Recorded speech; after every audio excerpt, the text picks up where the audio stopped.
going to look at how to put in a lifeline. So there's lots of instances when you'd want to use a lifeline. One of the most common is if you have lace in a piece. So let's say you're doing something that has a lot of lace or even just a little bit of lace, and you want to give yourself the security that if you drop a yarn over or you make a mistake, you'll be able to rip back without really doing damage. So a lifeline is super key to that. A lifeline is essentially a thinner strand of yarn that you insert with a darning needle. There are some needles that have a slit in the cord or in the needle themselves that allow you to just drag a lifeline through. And if you have one of those, awesome. I'm going to show you how to put in one without, or with a cable or with a darning needle, excuse me. So the first thing you want to do is I always like to put in a lifeline after a wrong side row. So when there aren't any live yarn overs, so everything's already been worked. The other thing I like to do is I like to move my work onto the cord. Okay, so you're just going to begin threading your darning needle through, making sure that you're not piercing any stitches, that you're getting fully through there. And when you come to a marker, you don't want to go through the marker, you want to go around the marker. So get that marker out of the way and go around it and not through it. This one's a clippy marker, so if you were to accidentally go through it, you could just take this out. But if it's a ring marker where it's just fully solid, you would then be, if you were to accidentally go through it, you would then catch that lifeline and it would trap that marker right there. You'd have to cut it out. So then you're going to continue to go through all the way down.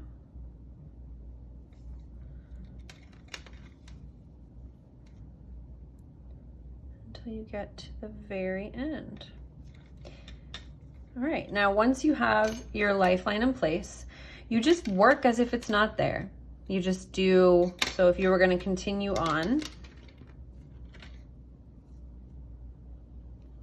you just continue to work ignoring that lifeline. So if you got to do a knit two together, you do a knit two together.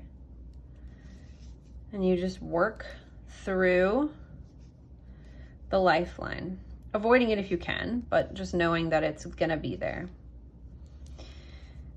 So it just hangs out there.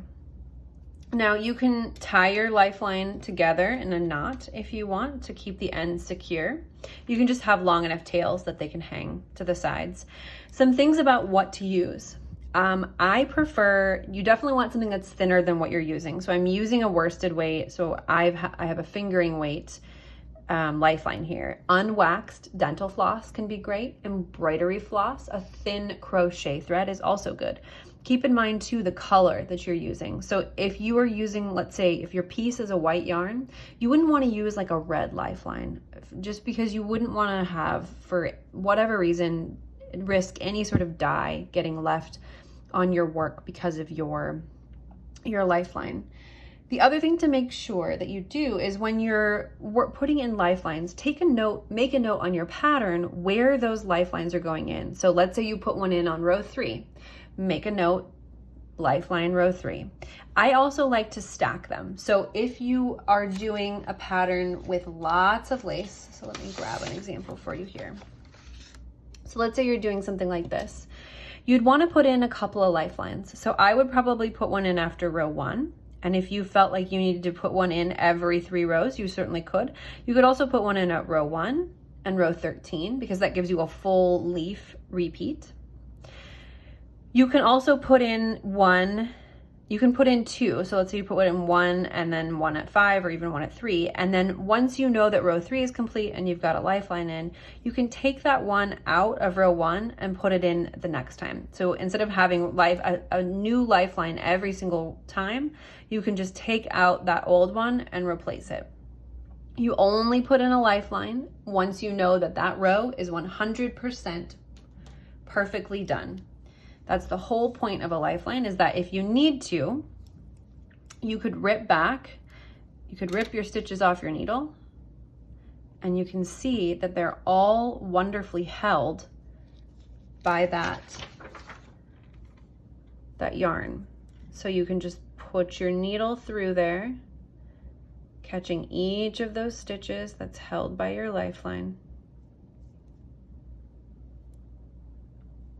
all the way down to the end. So, you know, there we go. And you feel secure in ripping back. Normally with lace, you don't want to just rip out your needles because it's easy for stitches to fall through, to ladder down. But if you have a lifeline in, you can securely do that, knowing that if you were to drop a stitch, it's going to end, it's going to get caught right here. It's not going to go any lower than that. So that is how to put in a lifeline.